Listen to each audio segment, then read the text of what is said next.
Hello, my LA9 students. It is 4 o'clock on Wednesday afternoon, and I have been horrified today as I have watched your answers to the check in question come in. And it is obvious that I've made some errors in not teaching you some things, or there's just been a miscommunication somewhere. But so far, 4 out of 38 of you have gotten the check-in question today correct. That's 11%. And so I can't just let that go. I've got to we obviously have some work to do because there obviously were some things that you guys just weren't seeing. Okay.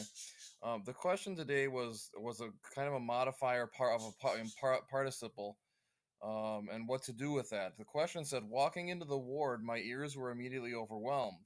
Women yelled and newborns wailed. Now, what you had to recognize was the fact that walking into the ward is a participial phrase. It's a participial phrase that introduces the sentence.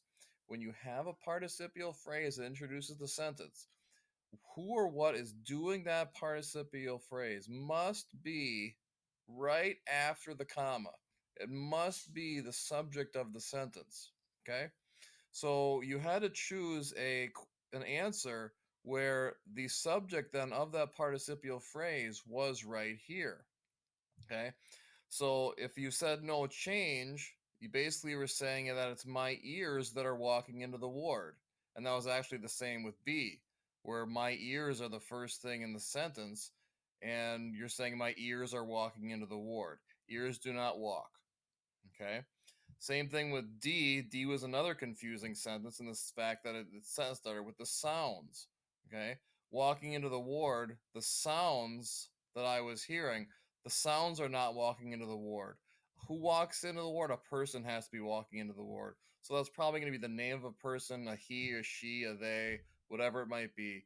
But because C started with a pronoun I, that was the only possible answer that could be correct. Okay. Now let me show you what some other ones look like here, um, so that I can give you some more examples, and then kind of have you spend some time today practicing. Okay. This sentence says, stuck standing in line, the elevator was keeping people from getting to the party. Well, here's your participial phrase, right? Stuck standing in line. But the way that this sentence is written, it says that the elevator is stuck standing in line. The elevator is not stuck standing in line. So who's stuck standing in line? The people are. So that you would have to have, right in this spot here, you would have to have the people and then finish the sentence from there. Okay? The participle must be next to the noun that it describes and vice versa. Okay? One more example here for you. The homeowner chased the intruder wearing nothing but his pajamas.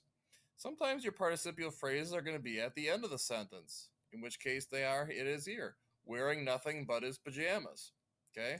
Well, the way the sentence is written, it kind of looks like the intruder is wearing nothing but his pajamas, even though we know that that's not the case and that's not what was meant by the sentence. Who's wearing nothing but his pajamas? The homeowner is. Okay. So if you were going to rewrite this sentence, you would have to have the participial phrase here next to the homeowner up here. Okay.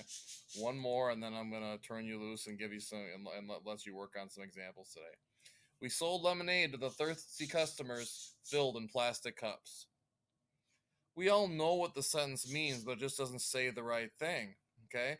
Again, here's your participial phrase at the end of a sentence, filled in plastic cups. But the way the sentence is written, it looks like the customers are filled in plastic cups, but it's not. It's the lemonade. Okay?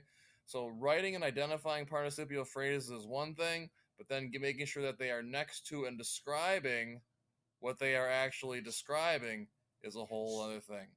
Okay, a lot of you got fooled by that on the question today. Hopefully, you won't get fooled by that in the future. Try some examples that I have for you in Google Classroom today. Okay, good luck, everybody.